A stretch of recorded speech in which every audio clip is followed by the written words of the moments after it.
সব জান্নাতি নারীদের সর্দারিনী হলো ফাতেমা। এত পরিমাণে দামি নারী, সব জান্নাতি নারীদের সর্দারিনী হবে ফাতেমা রাদিয়াল্লাহু আনহা।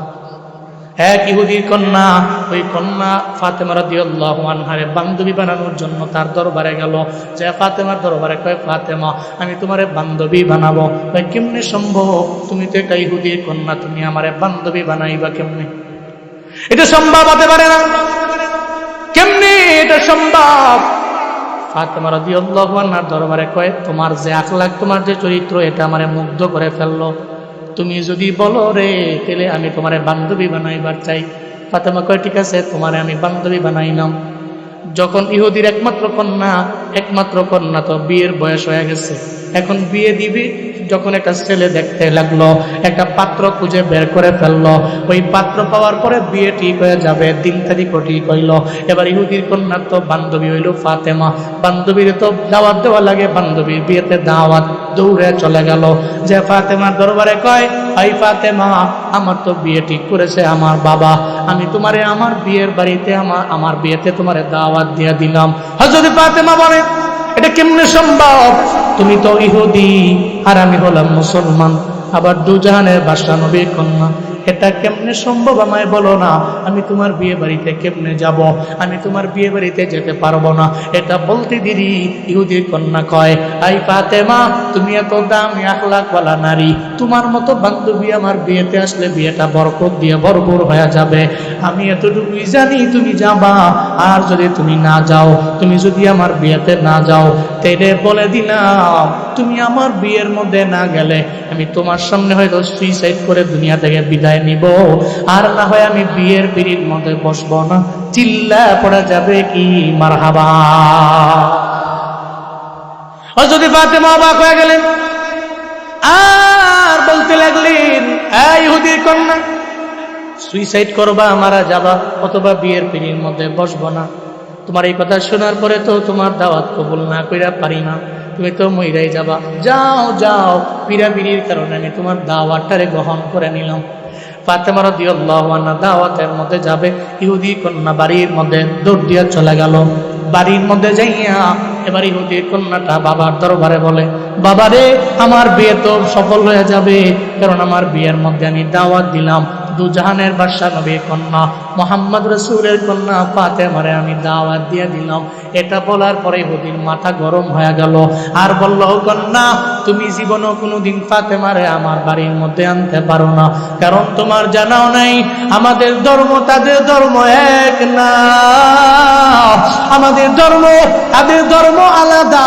জীবনও কোনোদিন আমাদের বিয়ের মধ্যে কোনো মুসলিম নারী আসতে পারে না, কোনো মুসলমানদের যুবকও আসতে পারে না। তুমি যাও এখনই, যে তারে বলো তাদের করে বিয়ের মধ্যে না আসে। এটা বলতে দেরি ইহুদির কন্যা জানায় দেয়, বাবারে, তোমার ধারণাও নাই ফাতেমার আখলাকের প্রতি আমি এত পরিমাণে দুর্বল হয়ে গেলাম। আমি চাই না ফাতেমা ছাড়া আমি বিয়ের বন্ধনে আবদ্ধ হব। মনে রাখো, আমি তোমারে বলে দিলাম, যদি ফাতেমারে বারণ করো আমার বাড়িতে আসার জন্য, আমি বিয়ের পিড়িতেও বসবো না, আমি সুইসাইড করে তোমার সামনেই মারা যাব। এটা বলার পরে ইহুদির মাথা নষ্ট হয়ে গেছে। কেমনি পারি মেরে ফিরাইতে? আমি তো চাই না ফাতেমা আমার বাড়ির মধ্যে আসুক, এটা তো আমি চাই না। ইহুদি কয়, এটা বলার পরে ইহুদি কয়, এমন একটা শর্ত দিয়া দেয়, মেয়ের তো বিয়েই দেওয়া লাগবে, কারণ কন্যা যদি ঘরের মধ্যে উপযুক্ত হয়ে যায়, বাবার তো ঘুম হয় না। রাতের বেলা বাবা পাগলের মতো হয়ে যায়, ঘুম হয় না, দিনের বেলা দৌড়ায়, ঘটকের দরবারে যায়, যে কয়, আমার কন্যা তো বয়স হয়ে গেছে, একটা পাত্রের ব্যবস্থা করে দাও, আবার সুপাত্রের ব্যবস্থা করে দাও, কারণ সমাজের মধ্যে কন্যা উপযুক্ত হওয়ার পরে বিয়ে না দিলে এই সমাজ তো কেমন চোখে জানি তাকায়, এই সমাজ জানি কি আবার মন্তব্য করে ফেলে। ওই ইহুদি কয়, ও আমার কন্যা, তুমি ফাতেমার দরবারে যাবা, ফাতেমা আমার বাড়িতে আসবে, শর্ত হইল আমি তো ধনী, আমার আশেপাশে যত বন্ধু বান্ধব আছে সবাই ধনী, এরা তো দামি দামি কাপড় কিনা, দামি দামি জামা লইয়া, এরপরে তোমার বিয়ের মধ্যে এরা আসবে। ফাতেমা তো গরিবের মেয়ে, সে তো দামি কাপড় পাবে না, দামি জামা পাবে না, দামি জামা কিনতে পারবে না। তারে তুমি বইল, যদি দামি জামা আনতে পারে, তাহলে আমার বিয়ে বাড়িতে আমি তারে দাওয়াত দিয়ে নিয়ে আসবো। যদি দামি জামা কিনতে না পারে তাহলে ফাতেমারে আমার বিয়ের বাড়িতে তারে আমি দাওয়াত দিব না। যদি দামি জামা কিনতে পারে আনবা, অসুবিধা নাই। যদি দামি জামা আনতে না পারে দাওয়াত দিব না। এর চিন্তা হইল দুজাহানের বাদশা নবীর কন্যা মুহাম্মদ সাল্লাল্লাহু আলাইহি ওয়াসাল্লামের কন্যা গরিব অসহায়, এর তো আমি এমন এক শর্ত দিব, তুমি একটা দামি জামা কিনাই আনতে হইব, শর্ত শুননা এর ডরে আমার বাড়িতে আইবই না। নাউজুবিল্লাহ কইতেন না? কয়েক গরিব মানুষ চাইলেই বললেই তো আসতে পারে। এবার ইহুদির কন্যা মনের মধ্যে বড় চিন্তা, টেনশনে পড়ে গেল। আমি তো ফাতেমার সাথে বিয়ের পিড়ির মধ্যে বসবো না জীবনও কোনোদিন। দৌড়ে চলে গেলেন বিয়ের আগের দিনে ফাতেমার দরবারে, যা কয় ফাতেমা রে, আমার বিয়েতে তোমার আমি দাওয়াত দিলাম, আমার বাবায় তো রাজি না। তোমার বাবা কি বলে? আমার বাবায় বলে তুমি যদি নতুন জামা দামি জামা কিনা আনতে পারো তাহলে আমার বাড়িতে তোমারে ঢুকতে দিবে, নতুন জামা না পরলে বাড়িতে ঢুকতে দিবে না। ফাতেমা চোখ দিয়া ঘুরে ঘুরে পানি পরে আর কয়, বোন রে, আমি তো বড় গরিব, সকালবেলা খাইলে দুপুরে পাই না, দুপুরে পাইলে রাতে পাই না, বড্ড অসহায় হয়ে গেছি, বড় গরিব, আমরা তো খাইতেই পাই না, আবার নতুন জামা আমরা কোত্থেকে আনবো? চিন্তায় পড়ে গেলেন ফাতেমা রাদিয়াল্লাহু আনহা, আর বললেন যাও অসুবিধা নাই, আমি তোমার বিয়ের মধ্যে না গেলে কোনো অসুবিধা হবে না, আমারে বলো। ইহুদির কন্যা কয়, তুমি আমার বিয়ের মধ্যে না গেলে আমি বিয়ের পিড়ির মধ্যে বসবো না। হযরতে ফাতেমা রাদিয়াল্লাহু আনহা এই কথা বলার পরে এবার ইহুদির কন্যা কয়, না তোমার জামাই লাগবে, জামা কোত্থেকে আনবা আমি জানি না, যেখান থেকে একটু ম্যানেজ কইরা একটা দামি জামা লইয়া আমার বিয়ের বাড়িতে আসবা। তুমি আসলে বিয়েটা আমার হবে, তুমি না আসলে আমার বিয়েটাকে বন্ধ করার জন্য বাবারে বইলা দিব।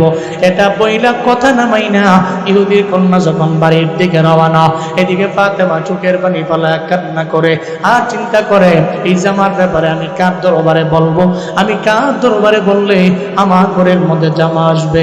চিন্তা নাই, ফাতেমা রাদিয়াল্লাহু আনহা সঙ্গে সঙ্গে চিন্তা করে নিল, আমার তো ডানে বামে কেউ কাউরে আমি বলতে পারবো না, কিন্তু আসমান থেকে তো একজন মালিক আছে রে, আমি যেখানে ঝামেলায় পড়ে যাই আমি তো সম্পর্ক ওনার সঙ্গে লাগাই আমার ঝামেলা মিটানোর জন্য, আমার আল্লাহ আমার জন্য কাফি হয়ে যায়। চিল্লা পড়া যাবে কি সুবহানাল্লাহ। হযরত ফাতেমা বলে, যেখানে আমার কেউ নাই ওখানে আছে আমার মালিক। গভীর রাত, রাতের বেলা কালকে বিয়ে বাড়ির মধ্যে যাবে, রাতের বেলা চোখের পানি ফেলায় রবের দরবারে আবদার জানায়, আল্লাহ গো, আমরা তো ঠিক মতো খাইতে পাই না, একটা নতুন জামা অভাবে বিয়ে বাড়িতে যেতে পারবো না, কিন্তু ইহুদির কন্যা তো বলে গেছে আমি না গেলে নাকি বিয়ের পিড়ির মধ্যে বসবে না, মারাও যাবে। আল্লাহ তোমার দরবারে জীবনে কোনোদিন আমি চাই নাই রে মাওলা, তুমি আমার এটা দাও এটা দাও এটা দাও, আমি দুনিয়াবি কিচ্ছু চাই নাই, এখন তোমার দরবারে আমি আবদার জানাই রে মাওলা, অন্তত পক্ষে ইহুদির বাড়িতে যাওয়ার জন্য হলেও যাতে করে কেউ আমি যাওয়ার পরে বলতে না পারে, আমার বাবারে গালি দিতে না পারে, আমার বাবার নামে গালি না দেয়, ইসলামকে গালি না দেয়, গরিব বলতে না পারে। আল্লাহ গো তুমি ব্যবস্থা করে দাও, একটা জামা আমার লাগবে, তুমি ব্যবস্থা করে দাও। রবের দরবারে আবদার জানাইতে লাগলো। আল্লাহ কয়, ফাতেমা রে, জীবনে কোনোদিন কোনো আবদার তুমি জানাও নাই, কিন্তু আমার দরবারে বললা, যাও যাও তোমার আবদার আমি পূরণ করে দিলাম। আল্লাহ পাক বললেন, জিবরাইল দেরি কইরো না, আমার ফাতেমা তো জীবনে কোনোদিন আমার দরবারে কিচ্ছু চায় নাই, দুজাহানের বাদশা নবীর কন্যা কিছু চায় নাই রে। জিবরাইল আজকে রাতের বেলা আমার দরবারে চাইলো, আমি পারি না, আমি তারে খালি হাতে ফিরে দিতে পারি না, আমি তো জান্নাতি প্রত্যেকটা বান্দা বান্দির জন্য আমি আল্লাহ জান্নাতের মধ্যে সালোয়ার কামিজ রাখছি, বান্দির জন্য রাখছি, প্রত্যেকটা বান্দির জন্য আমি রাখছি ওড়না, প্রত্যেকটা বান্দির জন্য আমি সালোয়ার কামিজ রাখছি। জিবরাইল রে, জান্নাতুল ফিরদাউস থেকে একটা শপিং এর মধ্যে সালোয়ার কামিজ ঢুকাও, জান্নাতি সালোয়ার কামিজ, আর একটা শপিং নাও, ওটার মধ্যে রুমালটারে ঢুকাও, নিয়ে যাও, আমার ফাতেমা ঘুমায়া থাকবে, ঘরের কিনারায় গিয়া দিয়ে আসবা, ঘরের কিনারায় গিয়া দিয়ে আসবা। চিল্লা পড়া যাবে কি মারহাবা। ফাতেমা ঘুমায়া গেলেন, গভীর রাত হয়ে গেল, রবের দরবারে চোখের পানি ফালাইয়া আল্লাহর দরবারে বইলা রাতের বেলা ঘুমায়া গেলেন। ঘুম থেকে জাগলেন, জাগার পরে দেখে রে ঘরের কিনারার মধ্যে শপিং দেখা যায় দুইটা। জোরে বলেন কয়টা? শপিং দেখা যায় দুইটা। দুইটা শপিং দেখে উনি অবাক হয়ে গেল। শপিং তো হইলে একটা হওয়ার কথা ছিল, কিন্তু দুইটা কেন? দুইটা কেন চিন্তায় পড়ে গেলেন। কোনো ঝামেলা হলো কিনা চিন্তায় পড়ে গেলেন। তৎক্ষণাৎ ঘরের মধ্যে আমার মায়ার নবী হাজির হয়ে গেছে। সুবহানাল্লাহ, জোরে কয় না? আমার মায়ার নবী হাজির হইয়া, ও এখন না রে, বিষণ্ণতার ছাপ তোমার চেহারার মধ্যে দেখা যায়। তুমি আমারে বলো না, কোনো বিষয়ে তুমি টেনশন ফিল করছো নাকি? কোনো চিন্তা তোমার দিলের মধ্যে আছে নাকি? তুমি আমারে জানা দাও না। এটা বলার পরে ফাতেমা কয়, বাবা রে, আপনার দরবারে তো আমি জামার আবদার করি নাই, আমি আপনার জামাইয়ের কাছেও বলি নাই, কারো দরবারে আমি যাই নাই। ইহুদির কন্যার বাড়িতে বিয়ের পিড়িতে বসবে, আমাকে দাওয়াত দিল যাওয়ার জন্য, আমি তো কাউরে বলতে পারি না, কিন্তু রাতের বেলা আল্লাহর দরবারে আবদার জানাইলাম। এখন দেখি ঘরের কিনারার মধ্যে একটা জায়গার মধ্যে জামা দেখা যায়, আবার দুইটা শপিং, একটা শপিং না। আবার মায়ার নবী তো কিছু বলতে পারে না, কোত্থেকে আইলো, কিভাবে আইলো। আল্লাহ কয় চিন্তা নাই, নবীরা তো জানা দিব। ফাতেমার দরবারে তো আসে না, নবীর দরবারে তো আসে। জিবরাইলে, আমার নবীর দরবারে যাও না, আমার নবীর দরবারে যাও না, নবীরে কি বলো, আমার নবীর দরবারে গিয়া জানায়া দাও, আমার নবীরে গিয়া বলো ফাতেমা যাতে চিন্তা না করে, রাতের বেলা যে রবের দরবারে আবদার জানাইছে, ওই আবদার আল্লাহ পূরণ করে নিছে। আমার আল্লাহ জান্নাত থেকে ফাতেমার জন্য একটা না বরং দুইটা শপিং এর মধ্যে, একটার মধ্যে সালোয়ার কামিজ জান্নাতি, আর একটার মধ্যে জান্নাতি ওড়না পাঠাইয়া আমার আল্লাহ পাক রব্বুল আলামিন ফাতেমার জন্য বিয়ে বাড়িতে যাওয়ার ড্রেস দিয়া ফাতেমারে সাজায় দিয়েছে। চিল্লা করা যাবে কি সুবহানাল্লাহ। জিবরাইল নবীর দরবারে আসলেন। আচ্ছা পয়গম্বর, চিন্তা নাই, আপনি আপনার কন্যা ফাতেমা রাদিয়াল্লাহু আনহাকে বলেন যাতে চিন্তা না করে। এই যে শপিং, এই শপিং জান্নাতি শপিং।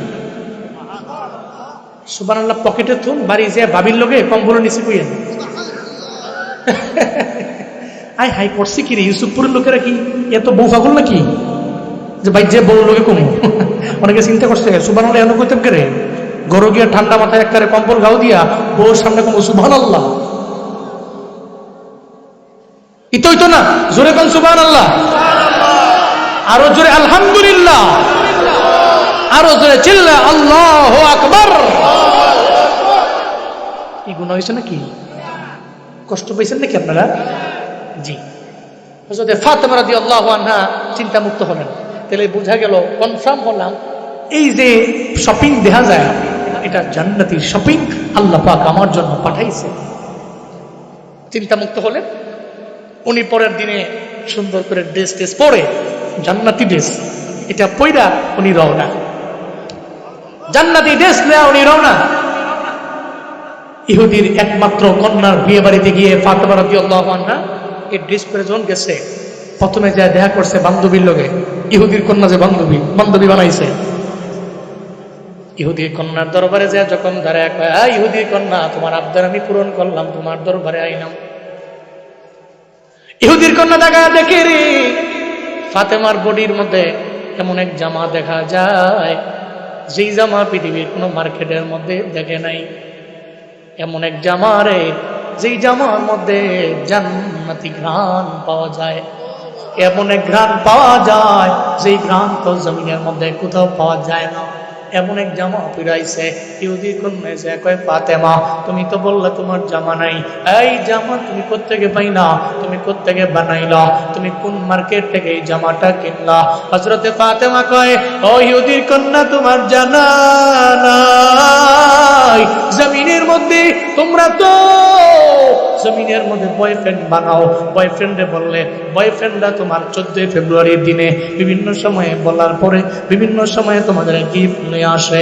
আমরা তো জমিনের কাউরে বয়ফ্রেন্ড বানাই নাই, বন্ধু বানাই নাই। আমরা তো জমিনের এই হারাম সম্পর্ককে প্রমোট করি না, হারাম সম্পর্ক করি না রে ইহুদি কন্যা। আমরা তো সম্পর্ক লাগাই মালিকের সঙ্গে, সম্পর্ক লাগাই আল্লাহর সঙ্গে।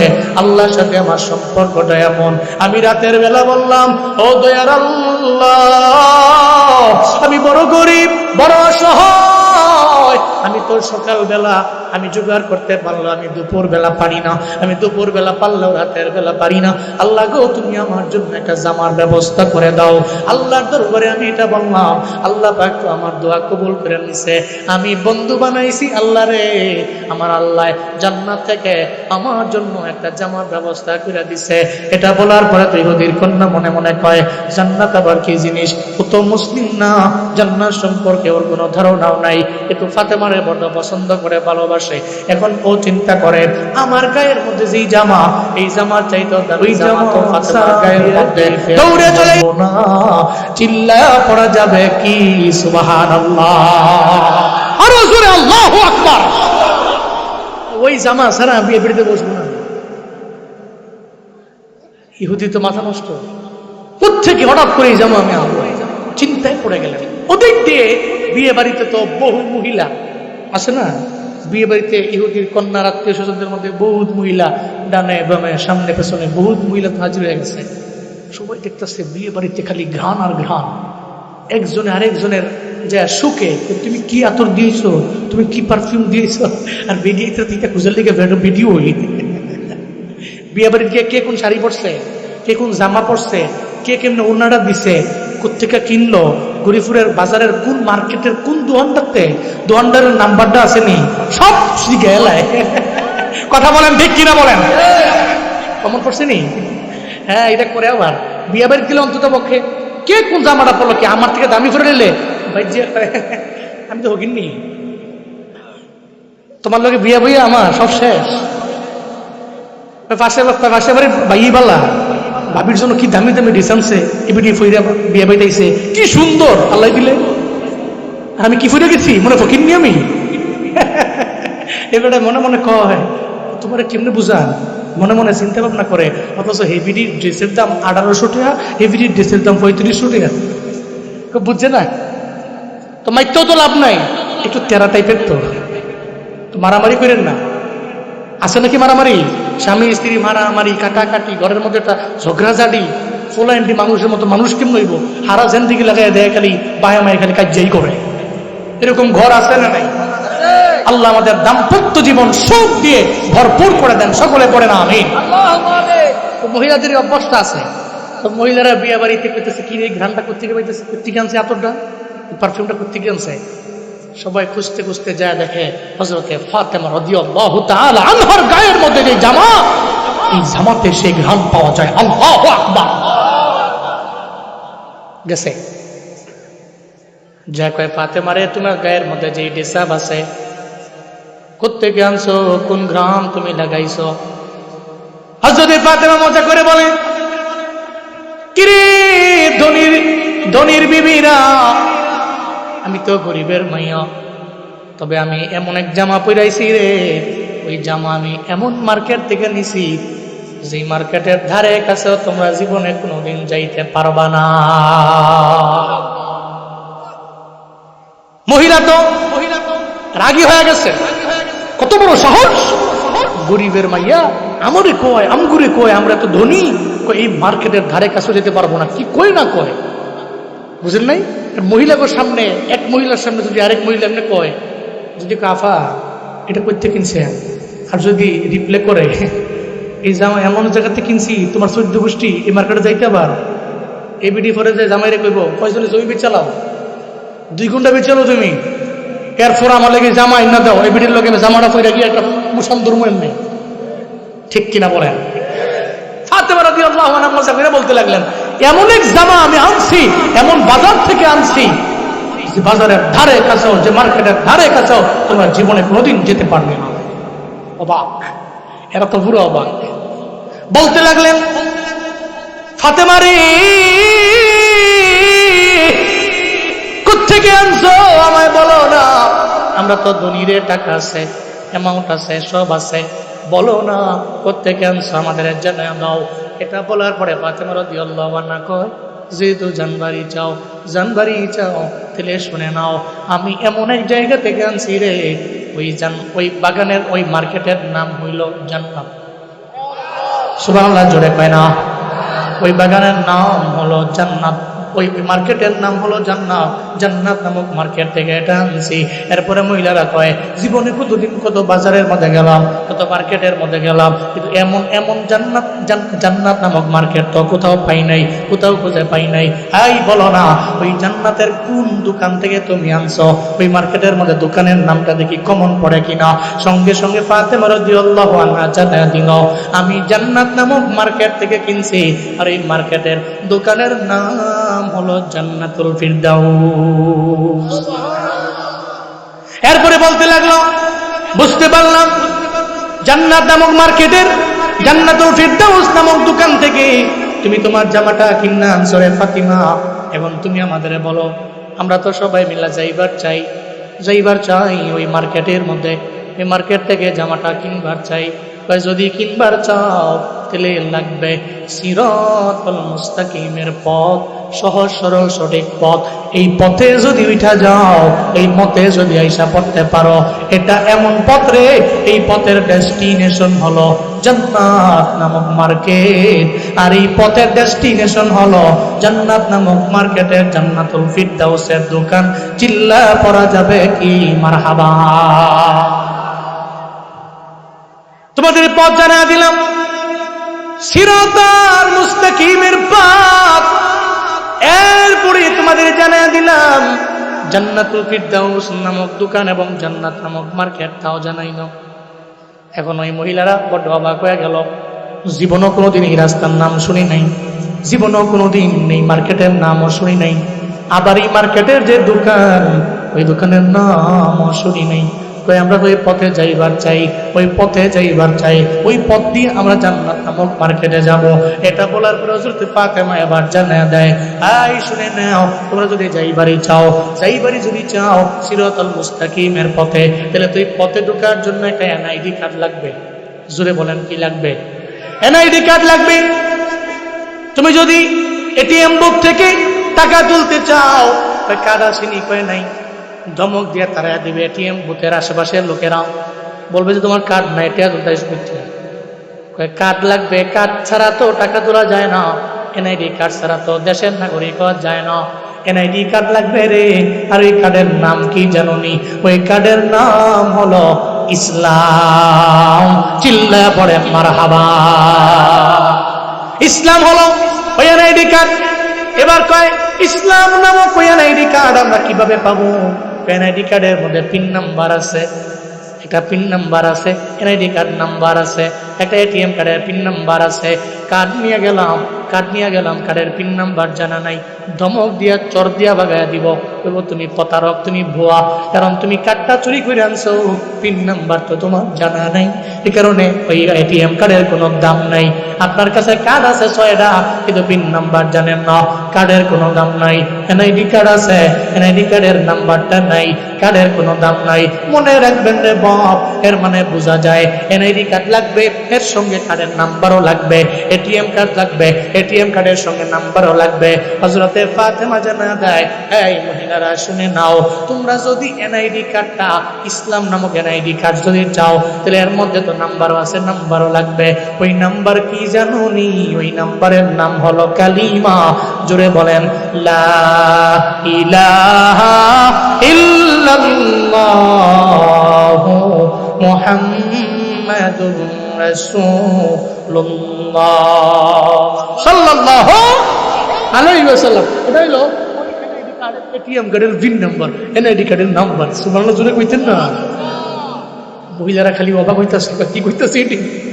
এবার মহিলার চিন্তা হইল, যেমনি না যেমনি হোক ফাতেমার উপরে তো যাওয়াই লাগবে, ফাতেমার চাইতে দামি একটা পোশাক তো আমার লাগবেই।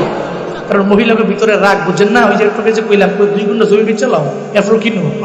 এর চিন্তা হইল যেমনি হোক ফাতেমার চাইতে একটা দামি ড্রেস আমি পরে আজকে বিয়ে পিড়িতে বসবো। দৌড়ে চলে গেল স্বামীদের দরবারে, যা বলে, রে ও স্বামীরা, আপনারা তো দাঁড়ায় আছেন, বিয়ের বাড়িতে আসেন, আমরা আজকে বিয়ের মধ্যে কেউ খাবার খাবো না, এই বিয়ের মধ্যে আমরা কেউ থাকবো না, সবাই বিদায় নিয়ে চলে যাব, এই বিয়ের মধ্যে আমাদের পাবেন না। কেন রে? স্বামী বলার পরে কয়, বিবিরা কয়, স্বামী রে কেন থাকবো না জানেননি? ফাতেমা গরিবের কন্যা, এমন একদম জামা পরাইছে, ওই জামা যদি না কিনা দেন, আজকে বিয়ের মধ্যে আমরা কিচ্ছু খাবো না, এই বিয়েতে আমরা থাকবো না, এই বিয়ে থেকে আমরা বাড়ির মধ্যে চলে যাব। সব স্বামীরা তো অবাক হয়ে গেল, কোত্থেকে পাবো এই জামা, কোত্থেকে পাবো এই জামা? তো দুনিয়ার কোনো মার্কেটে নাই, এই জামা তো দুনিয়ার কোনো জায়গায় নাই, কোত্থেকে আনবো রে? দৌড়ে চলে গেল ফাতেমার দরবারে। আর যা কয়, ফাতেমা আমাদের সন্ধান দিয়ে দাও, আমরা কেমনি ওই জান্নাত নামো, ওই মার্কেটের মধ্যে আমরা কেমনে যাব বলো না? জান্নাতুল ফিরদাউস নামক ওই মার্কেটের মধ্যে, ওই দোকানের মধ্যে আমরা কেমনে যাব? একটু জানাইয়া দাও, একটু আমারে বলে দাও, বলো না কেমনে যাব ওই জায়গার মধ্যে? হযরতে ফাতেমা জানায়, ওই জান্নাতে যাওয়ার জন্য প্রথমত লাগবে তোমাদের কার্ডের নাম্বার, এরপরে সিরাতুল মুস্তাকিমের পথ, এরপরে ওই পথে চলার পরে এরপরে চলে যাবা জান্নাতে, এরপরে জান্নাতে যাওয়ার পরে চলে যাবা ওই জান্নাত নামক মার্কেটের দোকান জান্নাতুল ফিরদাউসে। শুনে নাও, এনআইডি কার্ডটা একজনে বিলি করে, এটিএম কার্ডটা একজনে বিলি করে, তিনি অন্য কেউ নয়, তিনি হলো আমার বাবা হযরতে মুহাম্মাদুর রাসূলুল্লাহ। চিল্লায়া পড়া যাবে কি সুবহানাল্লাহ? আরো জোরে আল্লাহু আকবার। ওই এনআইডি কার্ড বিক্রি করে আমার বাবা, যাও দৌড়াইয়া বাবার দরবারে যাও, বাবার দরবারে গেলে দেখবারে এনআইডি কার্ডের অভাব নয়, এটিএম কার্ডের কোনো অভাব নাই, পিন নাম্বার তো ওখানে আছে, আমার বাবাই দিয়া দিবে। এরপরে সহজ সরল সঠিক পথের মধ্যে যাইবা, এরপরে চলে যাবা জান্নাতের মধ্যে, এরপরে চলে যাবা জান্নাতুল ফিরদাউসের মধ্যে চলে যাবা। সমস্ত মহিলারা দৌড়ে আমার নবীরে খুঁজতে লাগলো, চলে গেল আমার মায়ের নবীর দরবারে। যা কয়, আপনি ফাতেমার বাবা? কয় হ্যাঁ। কেন হইছো রে এতগুলো মহিলা? কয়, আমরা আইছি, আমরা সব অন্য ধর্মের লোক, আমরা বেদিন, আমরা ইহুদি, আমরা ফাতেমার গায়ে যে দেশ আছে ওই দেশটা আমরাও পরবার চাই। আমার মায়ের নবী কই, দেশ তো দুনিয়ার কোনো মার্কেটের না, এটা তো জান্নাতি ড্রেস। ওই জান্নাতি ড্রেস তো আমরা চাই, কি করা লাগবে বলেন না? ওই সহজ সরল সঠিক পথের মধ্যে যাওয়া লাগবে। এর আগে কি করা লাগবে? আমার কাছ থেকে এমন একটা কার্ড আছে নিয়ে যাও, আর ওই কার্ডের মধ্যে পিন নাম্বার আছে নিয়ে যাও, এটা যদি নিতে পারো সহজ সরল সঠিক পথে আগাও, তাহলে তোমাদের জন্য জান্নাত তো বড় কনফার্ম হয়ে যাবে। আর জান্নাতে যদি যাইতে পারো রে, ফেরাউনের বিবি, দুনিয়াতে জুলমের শিকার যেই নারী, এত দামি নারী গর্তের মধ্যে ফালাইয়া ফেরাউন কয়, এই কর্মচারীরা হাতের মধ্যে, সবার হাতের মধ্যে পাথর রাখো, পাথরগুলা রাইখা আমি আমার বিবিরে প্রশ্ন করব, জবাব আসলে আমি পারমিশন দিলে তার উপরে পাথর মারবা, পারমিশন না দিলে মারবা না। গর্তের মধ্যে বিবি আসিয়া রে ফালাইয়া কয়, আসিয়া তুমি আমারে আল্লাহ মেনে নাও। নাউজুবিল্লাহ, জুড়ে পড়বেন না? তুমি আমারে আল্লাহ মেনে নাও, আমারে যদি আল্লাহ মানতে পারো, তাহলে জীবনেও কোনোদিন আমি তোমার উপরে জুলুম করব না, নির্যাতন করব না। এতটুকু বইলা দিলাম রে আসিয়া, তুমি আমার স্বামীও মানো, আমার আল্লাহও মেনে নাও।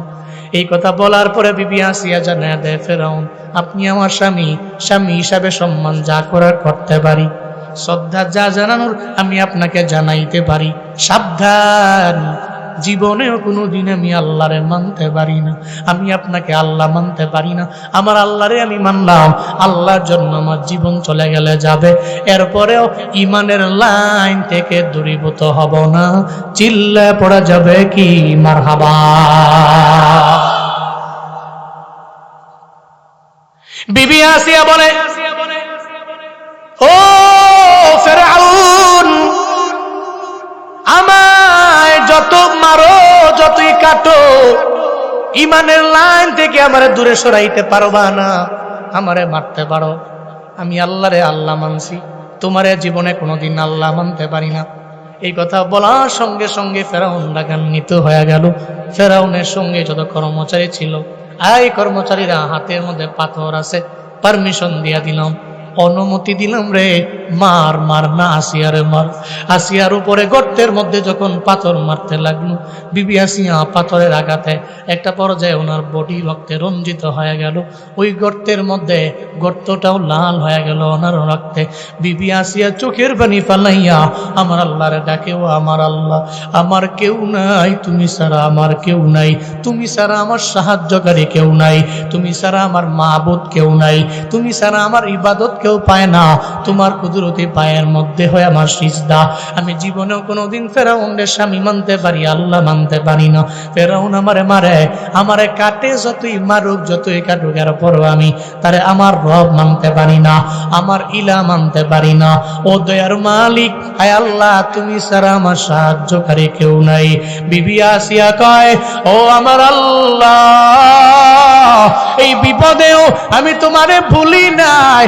আমি জানি তুমি আমারে ভুইলা যাবা না, কারণ বান্দা বিপদে পড়ে ডাকে আমার আল্লাহরে, আল্লাহ তো বান্দার ডাকে সাড়া দিয়া দেয়। বান্দা ডাকতে দেরি হয়, আমার আল্লাহ সাড়া দিতে দেরি করে না। ওয়াইজা সালাকা ইবাদি আন্নী ফাইন্নী করিব উজিবু দাওয়াতাদ দাঈ ইযা দাআন ফালিয়াস্তাজিবু লি ওয়ালিউমিনু বি লাআল্লাহুম ইয়ারশুদুন।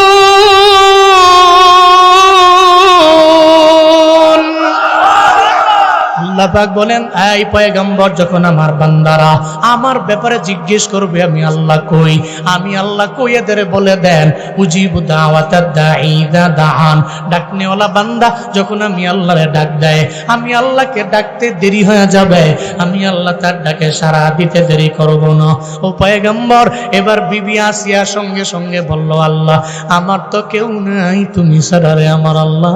এই বিপদের মধ্যে তুমি আমারে বাঁচাইতে পারো, আমার সাহায্য তুমি করতে পারো। আল্লাহরে যখন বলল না, আল্লাহ কয়, ও জিবরাইল, যাও যাও, আমার বিবি আসিয়ার দরবারে যাও, আসিয়ার দরবারে যাইয়া জান্নাতের যে ওনার নিয়ামতের কথা সব ওনার সামনে দইরা তুলে ধরো, এগুলা দইরা ওনারে জানায়া দাও। আল্লাহ বললেন, জিবরাইল, আমি তো আসিয়ার জন্য জান্নাতে একটা ঘর বানাইলাম, এই ঘরটা লইয়া আসিয়ার চোখের সামনে গিয়া ধরো। জিবরাইল জান্নাত থেকে ঘরটা তার ডানার মধ্যে নিলেন, এরপরে নিয়ে গেলেন বিবি আসিয়া আলাইহিস সালামের দরবারে। আসিয়া আলাইহিস সালামের সামনে গিয়া চোখের সামনে যখন ধরলো, আসিয়া কয়, কে তুমি? কয়, আনা জিবরাইল। কে পাঠাইছে? কয়, আমার আল্লাহ আমারে পাঠাইছে। ডানায় কি? কয়, আপনার জান্নাত। আরো জোরে আল্লাহু আকবার। হাতে কি রে জিবরাইল? কি নিয়ে আইছো? ডানার মধ্যে আপনার যে জান্নাত, ওই জান্নাত আমি ডানায় করে নিয়ে আইছি। জিবরাইল, কে পাঠাইছে? কয়, আমার আল্লাহ পাঠাইছে। আল্লাহ পাক রব্বুল আলামিন, আপনি আল্লাহরে ভুলেন নাই, আল্লাহ আপনারে ভুলে নাই। আল্লাহ তো ওয়াদাবদ্ধ, আল্লাহরে বান্দা ডাকলে আল্লাহ সাড়া দেয়। আল্লাহ ওয়াদাবদ্ধ, আমার আল্লাহ, আল্লাহকে যখন বান্দা স্মরণ করে আল্লাহ স্মরণ করে। ও আসিয়া, আপনারে আল্লাহ পাক রব্বুল আলামিন ভুলে যান নাই। আল্লাহ আপনারে দুনিয়াতে এত কষ্টের পরিণামে পরিণতিতে আল্লাহ পাক রব্বুল আলামিন জান্নাতের মধ্যে আপনার জন্য একটা ঘর বানাইছে। আবার ওই ঘরের মধ্যে আল্লাহ পাক রব্বুল আলামিন আপনার বিয়ে দিবে। সুবহানাল্লাহ পড়বেন না? কার সাথে বিয়ে হবে জানো রে আসিয়া? দুনিয়ার সাধারণ কোন নবী না, দুনিয়ার সাধারণ কোন লোকের সাথে তোমার বিয়ে হবে না। জান্নাতের মধ্যে আল্লাহ পাক রব্বুল আলামিন যেই নবীরে না বানাইলে আল্লাহ আসমান বানাইতো না, যেই নবীরে না বানাইলে আল্লাহ পাক জমিন বানাইতো না, যেই নবীরে না বানাইলে আল্লাহ আরশ বানাইতো না, যেই নবীরে না বানাইলে আল্লাহ কুরসি বানাইতো না। আমার সেই পয়গম্বর, যেই পয়গম্বরের জন্য আমার আল্লাহ নিজেই আশেক, সব নবীরা আল্লাহর পাগল, আল্লাহ নিজেই যেই নবীর পাগল, ওই নবীর সাথে আপনার হাসরের ময়দানে জান্নাতে বিয়ে হয়ে যাবে। আসিয়া চোখের পানি ফালায় কাঁদেন না, চোখের পানি ফালায় কাঁদেন না। নবীর সঙ্গে আপনার বিয়ে হবে, জান্নাতে বিয়ে হবে। ওই বিয়ে অন্য কেউ পড়াবে না, ওই বিয়ে পড়াবে স্বয়ং আমার আল্লাহ। কে পড়াবে? আল্লাহ পাক পড়াবেন। বিবি আসিয়ার জানায়া দিলেন, আসিয়া চোখের পানি ফেলে কান্না করেন না, বন্ধ করে দেন। উনি সঙ্গে সঙ্গে চোখের পানি বন্ধ করে মুস্কি মুস্কি হাসতে লাগলেন। আসিয়া আলাইহিস সালাম মুস্কি হাসে। ফেরাউন ডান বাম দিয়া তাকাইয়া কর্মচারীদের কয়, তোরা এত মারলি, এর উপরেও আসিয়া হাসে কেন? এরপরেও তার চোখের মুখের মধ্যে আমি হাসি কেন দেখতে পাই? মূলত আসিয়া তো জান্নাত দেখা হাসে। এই ফেরাউনরা বুঝে না, যুগে যুগে জালেমরা বুঝে না, অত্যাচারীরা বুঝে না, ফাঁসির মঞ্চের মধ্যে দাঁড়াইয়া এরা হাসে কেন? এরা জানে রে মুমিনের মরণের কোনো চিন্তা নাই, মরণ বরণ করতে দেরি হয়ে যাবে, আমার আল্লাহর সাথে মুলাকাত হতে দেরি নাই। আল্লাহর সাথে মুলাকাতের জন্য মুমিনের মাঝখানে হলো একটা খাল। এই খালের উপরে আমার মালিক, খালের এপারে আমি, আর ওই খাল হলো আমার মরণ। যদি আমি মরণ বরণ করি, মুলাকাত হয়ে যাবে আমার আল্লাহর সঙ্গে।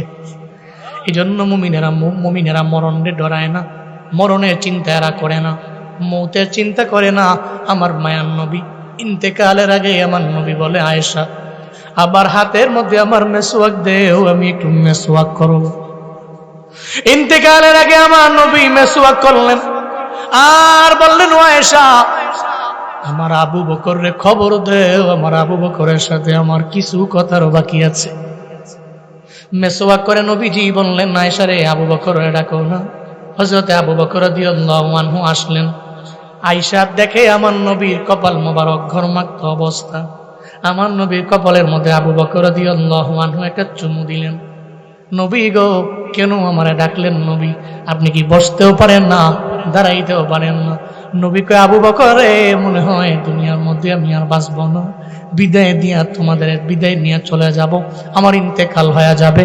আবু বকর রে, আমার বিদায় দাও, এই জন্য আমি তোমারে ডাকলাম। হযরতে আবু বকর আমার নবীর চেহারা মুবারকের দিকে তাকাইয়া চোখের পানি ফালায় ফালায় কান্না করে আর বলে, ও পয়গম্বর, আমি আপনারে সারা জমিনের মধ্যে কেমনে থাকবো? আমায় বলেন না, আমি তো আপনারা ছাড়া থাকতে পারবো না। মক্কা থেকে হিজরত করে আপনি মদিনায় আসবেন, আমার একটা বার বলতে দেরি, আমি একদিনের জন্য, একটা রাতের জন্য আমার পিঠটা বিছানার মধ্যে আমি লাগাই নাই, আমি আপনার জন্য বসে রইলাম।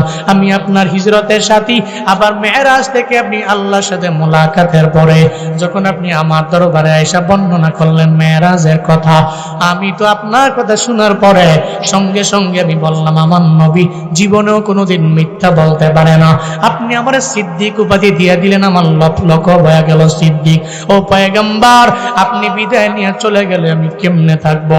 আমি কার চেহারার দিকে তাকাইয়া আমি আমার জীবনটারে কাটাবো পয়গম্বর? আমার নবী বলে, ও আবু বকর, না না, চিন্তা করিও না, টেনশন করিও না। আবু বকর রে, দুনিয়াতে সবাই মারা যাবে, ইন্নাকা মাইয়াতুন ওয়া ইন্নাহুম মাইয়াতুন, কেউ দুনিয়ার মধ্যে থাকতে পারবে না, বিদায় নিয়ে চলে যাবে। আল্লাহ বলছে, নবী আপনিও বিদায় নিবেন, তারাও বিদায় নিবে, নবীও বিদায় নিবে, সাহাবায়ে কেরাম বিদায় নিবে। সব দুনিয়াতে যার জীবন আছে, একবার তার মরণ হবে কি হবে না? হবে নি? জীবন যার একবার, মরণ একবার। আল্লাযী খালাকাল মাউতা ওয়াল হায়াতা লিয়াবলুয়াকুম আইয়ুকুম আহসানু আমালা। আল্লাহ বলেন, আল্লাহ তো উনি যিনি জীবন বানাইলেন, আল্লাহ তো উনি যিনি মরণ বানাইলেন। আল্লাহ জীবন বানাইলেন, আল্লাহ মরণ বানাইলেন। আল্লাহ কয়, আগে বানাইলাম মরণ, এরপরে আমি আল্লাহ বানাইলাম জীবন। লিয়াবলুয়াকুম আইয়ুকুম আহসানু আমালা। কেন বানাইলাম? দুনিয়াতে আমি আল্লাহ তোমার আমল চেক করার জন্য, পরীক্ষা করার জন্য। তুমি কি নেক আমলের লাইনে অগ্রগামী হও কিনা, নাকি অন্যায় লাইনে অগ্রগামী হয়ে যাও, এটা পরীক্ষা করার জন্য আমি আল্লাহ তোমার মরণ বানাইলাম, জীবন বানাইলাম। এর মানে বোঝা যায়, যতই যাই করি মারামারি, যতই যাই করি বাহাদুরি, কোনো একদিন না একদিন মাইকে, মসজিদের মাইকে এলান হয়ে যাবে, অমুক ব্যক্তি দুনিয়ায় নাই। এই কথা বাস্তব না অবাস্তব? আমি মরে যাব, থাকবো না আমি দুনিয়ায়, তবে মরার আগে কিছু সামান নিয়ে কবরে যাওয়া লাগবে। বাপ, আমি পা ধরি, কিছু সামান নিয়ে কবরের মধ্যে যাওয়া লাগবে। কবরের মধ্যে আপনি একা, ওখানে আপনার ডানে বামে সামনে পেছনে কেউ নাই। হযরত উসমান রাদিয়াল্লাহু আনহু কবর দেখলে উনি কান্না করে। সাহাবায়ে কেরাম জানায়া দেয়, সাহাবী উসমান কেন কবর দেখলে কান্দেন? কেন কবর দেখলে কান্দেন বলেন? হযরতে ওসমান রাদিয়াল্লাহু আনহু বললেন, আমি কবর দেখলে কেন কান্না করি জানোনি? দুনিয়ার যে কোনো জায়গায় গেলে আমি দেখি আমার ডানে বামে লোকের অভাব নেই। এরপরে আমি যেদিন হাসরের ময়দানে উঠব, ওখানেও দেখবো আমার ডানে বামে লোকের অভাব নেই। আমি যদি মিজানের দাড়ি পাল্লায় যাই, ওখানে গেলেও দেখবো আমার লোকের অভাব নেই। আমি জান্নাতি হয়ে গেলেও দেখবো লোকের অভাব নেই। আমি জাহান্নামী হয়ে গেলে দেখবো আমার ডানে বামে লোকের অভাব নাই। কিন্তু কবর এমন এক জায়গা, ওখানে তো আমার বন্ধু যাবে না, ওখানে আমার ওয়াইফ যাবে না, ওখানে আমার সন্তানেরা যাবে না। ওই কবরের মধ্যে আমি একা, কবরের মধ্যে আমি কেমনে থাকবো, একা একা কেমনে কাটাবো, এই চিন্তা করে করে আমি কবর দেখলে কান্না করি। ও বাবারা, কবর দেখলে কানবেন, কবরের চিন্তা করবেন, মরণের চিন্তা করবেন, তবে মরণের জীবনেও কোনোদিন ভয় পাবেন না। যারা মুমিন এরা মরণের ডরায় না, কারণ মুমিনের তোহফাই তো হলো মরণ। তোহফাতুল মুমিনি আল মাউত। আমার নবী কয়, মুমিন তো চিন্তা করে না মরণের, ডরায় না মরণের। মরণ বরণ করতে দেরি হয়ে যাবে, আমার আল্লাহর সাথে মুলাকাত হতে দেরি নাই। চিল্লায় পড়া যাবে কি সুবহানাল্লাহ?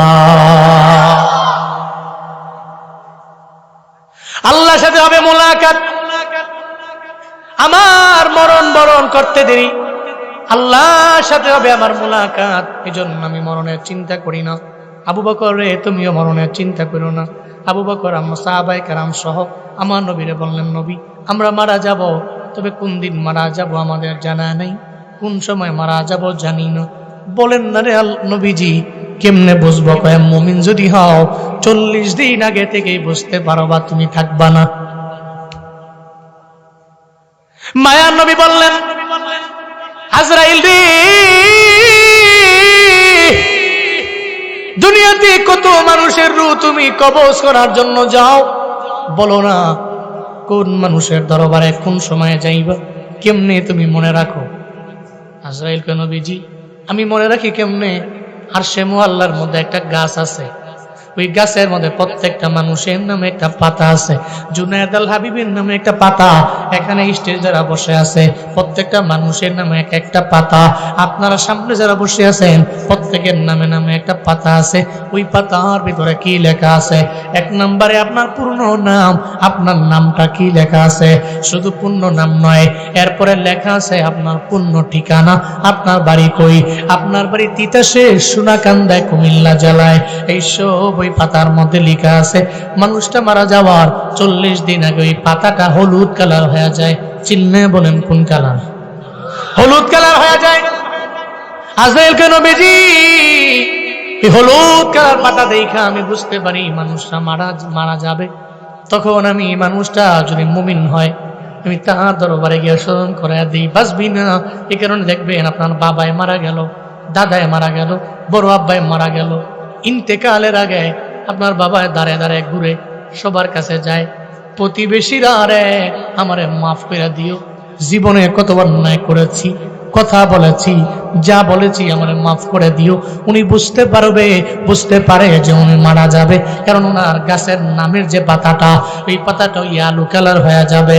ওই উনি বুঝতে পারে 37 দিনের সময় তো ওনারে স্মরণ করে দেওয়া হয়, তুমি বাঁচবা না, সবার থেকে বিদায় নাও। এই জন্য দেখবেন মৃত ব্যক্তি 40 দিন আগে থেকেই বোঝা যায় কেমন যেন একটু ওলট পালট ভাব, কেমন যেন অস্বাভাবিক হয়ে গেল, আগের মতো ন্যাচারাল নাই, স্বাভাবিক নাই, কেমন যেন অস্বাভাবিক হয়ে গেল। আজরাইলকে নবীজি এরপরে মুমিন বান্দা বুঝতে পারে, সাহাবায়ে কেরাম জানায় দেয়, তাহলে বুঝতে পারলাম আমরা মারা যাব। মুমিন হলে আমরা বুঝতে পারবো, তবে আমাদের মরণটা কেমন টাইপের হয়ে যাবে। আমার মায়ার নবী কয়, ও আজরাইল তুমি আমার জানাও, আমার উম্মত যদি মুমিন হয় তাহলে ওই মুমিনের রূহটাকে তুমি কেমনে বের করো, তুমি বলো। আজরাইলকে, নবী কোনো চিন্তা নাই, মুমিনের কোনো চিন্তা নাই, কোনো টেনশন নাই। মুমিনের রূহটাকে কবজ করার জন্য আল্লাহ পাক রব্বুল আলামিন যখন আমারে পারমিশন দেয়, অনুমতি দেয়, আমি সঙ্গে সঙ্গে জান্নাতের মধ্যে যাই। আল্লাহ কয়, আয় আজরাইল জান্নাতের মধ্যে যাও, ওখানে একটা শুভ্র সাদা রুমাল আছে, ওই রুমালের মধ্যে রাইয়ান নামক একটা আতর সুগন্ধি আছে, জান্নাতি ঘ্রাণ। ওইটা ওই জান্নাতি ঘ্রাণ রুমালের মধ্যে লাগাও। সুবহানাল্লাহ পড়বেন না? ওই রুমালের মধ্যে ঘ্রাণ লাগাও, জান্নাতি ঘ্রাণ, দুনিয়াবি ঘ্রাণ নয়। রুমালের মধ্যে জান্নাতি ঘ্রাণ লাগাইয়া আল্লাহ বলছে আমি রুমালের মধ্যে জান্নাতি ঘ্রাণ লাগানোর জন্য আমি লাগাইয়া এরপরে মুমিন বান্দার দরবারে চলে আসি। মুমিন বান্দা তো শায়িত অবস্থায় আছে, তার ডানে বামে কুরআনের তিলাওয়াত হচ্ছে, সে তো তার জবান দিয়ে বারবার কালেমা পড়ছে, কালেমা পড়ছে, কালেমা পড়ছে। কারণ মুমিনেরা বেঈমান হয়ে মরে না, এদের ঈমান ঈমানের সাথে এদের মরণ হয়। আল্লাহর কাছে আবদার জানাও, ও আল্লাহ মরি মরি বাধা নাই, বেঈমান বানায় কবরে নিও না, বেঈমান বানায় কবরে নিও না। বা ঈমান আমাদের মরণ তুমি নসিব করিও, চিল্লা পড়েন আমিন। কালেমা পড়তে পড়তে যদি আপনার মরণ হয়, এই মরণ তো ভালো মরণ নয়। এই মরণ তো এমন মরণ, কবরে যাইতে দেরি দেখবেন মাটির কবরটা জান্নাতের বাগান। সুবহানাল্লাহ পড়বেন না? আল্লাহ তুমি বা ঈমান মরণ দিও, বেঈমান মরণ দিও না। আল্লাহ তুমি কালেমা পড়তে পড়তে, জিকির করতে করতে, নামাজ পড়তে পড়তে, সিজদারত রুকু অবস্থায় আমাদের মরণ তুমি নসিব করিও, চিল্লায়া পড়েন আমিন।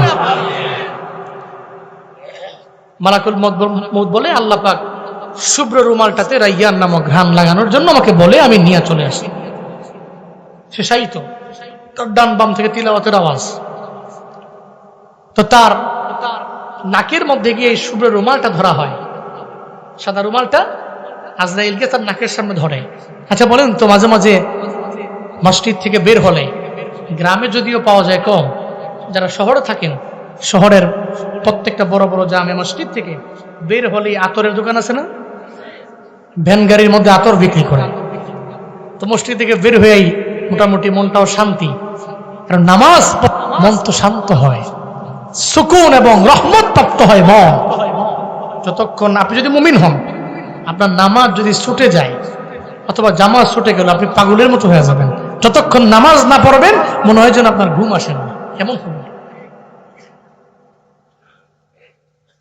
আমার আম্মা মাঝে মাঝে কয়, প্রায় সবাই গেলে, আমরা সবাই গেলে তো সবাই মিলে একটু আড্ডা দিই, তাই না? মোটামুটি আমরা 3 ভাই আছি, আব্বা সহ সবাই মিলে বৈশা আড্ডা দিই, পরিবারে এমন কথাবার্তা অনেক হয়।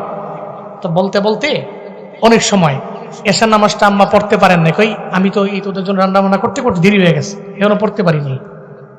তা উনি একটা পর্যায়ে উনি বলে যে কথা বলতে বলতে এক সময় এমন হয়ে যাবে যে আমি শুয়ে পড়বো, মনে থাকবে না আমার। তো এমন 1-2 দিন হয়েছে আমার, আমি শুইছি, আমার কাছে মনে হচ্ছে যে ঘুম আসছে না, ঘুম আসছে না। হঠাৎ করে মনে পড়ছে ঘুম আসছে না কেন, আমি এশা পড়ি নাই। এরকম বহু লোক আছে, এশার নামাজ না পড়লে এদের ঘুম হয় না, আরাম মতো ঘুমাতে পারে না। মিয়া, নামাজে তো রহমত, নামাজের শান্তি। আপনি নামাজ পড়বেন, সুকুন পাবেন, শান্তি পাবেন। তো নামাজ থেকে বের হয়ে সামনে দেখে যে আতরের দোকান, আবার ভ্যান গাড়িতে বিভিন্ন আইটেমের আতর। আতর দেখা কয়, কিরে 50 ml কত কইরা? কই নেন না, বুঝেন নাই? 50 ml, এরপরে 40 ml, 1 ml, 2 ml, 3 ml বিভিন্নভাবে বিক্রি করে। বড় বোতল, ছোট বোতল, মাজা বোতল, কত বোতল বিক্রি করে। একবার কত করে কও, আপনি নেন, অসুবিধা নাই। তো তাহলে গ্রানটা একটু শুকাও, ওনার একটু একটু একটু করে দেয়। উনি গ্রানটা শুকে যেটা ভালো লাগে উনি ওইটারে আমার তেলে আমার 3 ml দাও, 3 ml বাসায় নিয়ে ঘুমানোর আগে লাগায়, লাগায় দেখবেন অটোমেটিক্যালি তার চোখটা বন্ধ হয়ে যায়। কেন? এমন সুবাস, এই সুবাসের চোটে আমার চোখ দুটা বন্ধ হয়ে গেছে। আমিও এটা দুনিয়াবি ভ্যানের সুঘ্রাণ, আর জান্নাতি রাইয়ান নামক যে ঘ্রাণ হবে, সুবহানাল্লাহ পড়বেন না? জান্নাতি ওই ঘ্রাণটা রুমালের মধ্যে লইয়া বান্দার নাকের সামনে ধরবে। আল্লাহর বান্দা মুমিন সঙ্গে সঙ্গে ওই রুমালটার মধ্যে যখন নাক দিয়া জোরে একটা প্রশ্বাস নিবে, এবার আজরাইল তাকে জানায়া দিবে, ইয়া আইয়াতুহান নাফসুল মুতমাইন্না ইরজিই ইলা রাব্বিকি রাদিয়াতাম মারদিয়া ফাদখুলি ফি ইবাদি ওয়াদখুলি জান্নাতি। চিল্লা পড়া যাবে কি মারহাবা? তারে বলা হবে প্রশান্ত আত্মা, চিরজীবন তুমি তার ভিতরে ছিলা, আল্লাহ পাক তোমার প্রতি রাজি, তুমিও আল্লাহর প্রতি রাজি হয়ে গেছো, আল্লাহ তোমার প্রতি রাজি, তুমিও রাজি আল্লাহর প্রতি, আর তার ভেতরে থাকা লাগবে না। ও আত্মা, তুমি ভেতর থেকে বের হয়ে আসো। ইরজি ইলা রাব্বিকি রাদিয়াতাম মারদিয়া, তোমার রবের দিকে ফিরে আসো। তোমার রবের দিকে যাওয়া লাগবে। রাদিয়াতাম মারদিয়া, তুমি আল্লাহর প্রতি রাজি, আল্লাহ তোমার প্রতি রাজি। বের হয়ে আসো। ফাদখুলি ফি ইবাদি, যেই বান্দা জান্নাতি বান্দা, এই বান্দাদের সঙ্গে জান্নাতের মধ্যে তোমার স্থান, ওই জান্নাতের মধ্যে তোমার চলে যাওয়া লাগবে, আর তার ভিতরে থাইকো না। এটা বইলে ওই বান্দার ভেতর থেকে রুটা যখন বের করবে, জান্নাতি ঘ্রাণ পাইয়া বান্দাটা এটা মুস্কি হাসি দিয়া মারা যাবে।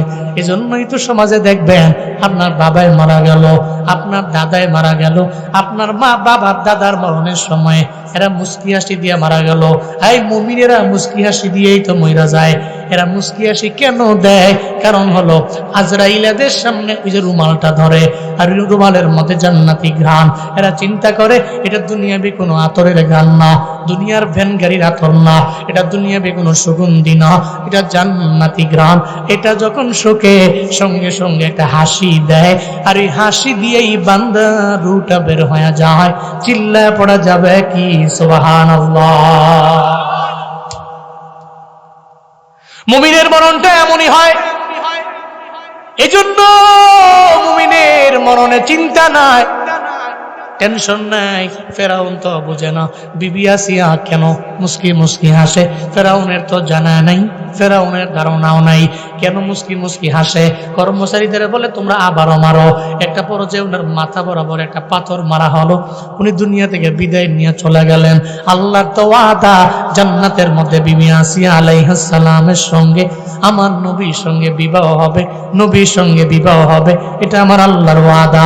জান্নাতের মধ্যে বিবাহের মধ্যে বড় যাত্রী হওয়ার মতো তৌফিক আল্লাহ সব ভাইকে দান করেন, পড়েন আমিন। জান্নাতে নবীজির বিবাহ হবে, বিবি হবে বিবি আসিয়া আলাইহিস সালাম আর মারইয়াম আলাইহিস সালাম, বিয়ে হবে জান্নাতের মধ্যে। তা আসিয়া আলাইহিস সালামের সাথে নবীর বিবাহ, আল্লাহ পাক বিয়ে পড়াবে। নবীজি বলবে আমার বরযাত্রী লাগবে না, এরা কারা? আল্লাহ বলবে আপনার বরযাত্রী হবে আপনার সমস্ত জান্নাতি উম্মতেরা, আপনার সমস্ত জান্নাতি উম্মতেরা আপনার বরযাত্রী। মিয়া দুনিয়াতে তো বরের লগে যাওয়ার লিগে ফাগুল হয়ে গেছেন গা। খালি যদি আপনার মিস করে তা আপনি কোন যে হের লগে নিছেন না, হের বাইত কিছু দাওয়াত দিছে যাইতাম না, আসল দাওয়াত দিছে না, নকল দাওয়াত দিয়ে কিরম যাইতাম না। রাখবে গেছেন কেন? দুনিয়ার বরযাত্রের লগে, দুনিয়ার বরের লগে যাওয়ার লেগে। জান্নাতে নবী হবে বর, আপনি বরযাত্রী। নবী বর, আপনি যাত্রী। এমন যাত্রী হবেন না ইনশাআল্লাহ। আল্লাহ এমন বরযাত্রী আমাদের বানায়েন, পড়েন আমিন। নবী খুশি হবে। নবী চিন্তা করবে আমার উম্মত তো, আমার উম্মত এরা বরযাত্রী, কি খাওয়াবে আল্লাহ? আল্লাহ তো মেজবান, মেহমান জান্নাতীরা, বিয়ের অনুষ্ঠান তো আল্লাহই করবে। তা আল্লাহ সাজাবে জান্নাতি মানুষগুলোর, আল্লাহ পাক খাওয়াবেন রুটি আর মাছের কলিজার ভুনা। কি খাওয়াবে? রুটি, মাছের কলিজার ভুনা। আপনি খামখেয়ালি মনে করেন না, এই মাছের কলিজা ভুনা যে আল্লাহ কোত্থেকে আনবে এত কলিজা? আল্লাহ 2, 3টা, 5টা, 10টা, 40, 50টা, 100টা মাছ থেকে কলিজা বের করে ভুনা করবে না। আল্লাহ পাক একটা মাছের কলিজা ভুনা সমস্ত জান্নাতি মানুষগুলোরে খাওয়াবে। মুফাসসিরিনে কেরাম বলেন এই মাছ কই আসছে? আল্লাহ পাক রব্বুল আলামিন জমিন বানাইলেন। জমিন বানানোর পূর্বে আল্লাহ পাক রব্বুল আলামিন একটা বড় মাছ বানাইলেন। এই মাছের উপরে আল্লাহ পাক দিয়ে দিলেন এই মাছের উপরে একটা বাটি, বাটির উপরে আল্লাহ পাক দিয়ে রব্বুল আলামিন দিয়ে দিলেন একটা রুমাল, একটা চাদর দিলেন। আর ওই বাটির উপরে, চাদরের উপরে আল্লাহ পাক পুরো জমিনটারে বসাইলেন। চিল্লায় আওয়াজ করে পড়া যাবে মারহাবা। একটা বড় মাছ আল্লাহ বানাইলেন, মাছের উপরে বাটি, বাটির উপরে চাদর, চাদরের উপরে পুরা জমিন। তিতাসের সোনাকান্দার মুসলমান আমায় বলেন না, এরকম মাছ মনে হয় গরিবুর বাজারে পাওয়া যাবে? আছে নাকি? তাহলে মনে হোম না আছে নাই তো। ভিডিওটি ভালো লাগলে সাবস্ক্রাইব করে আমাদের পাশে থাকবেন।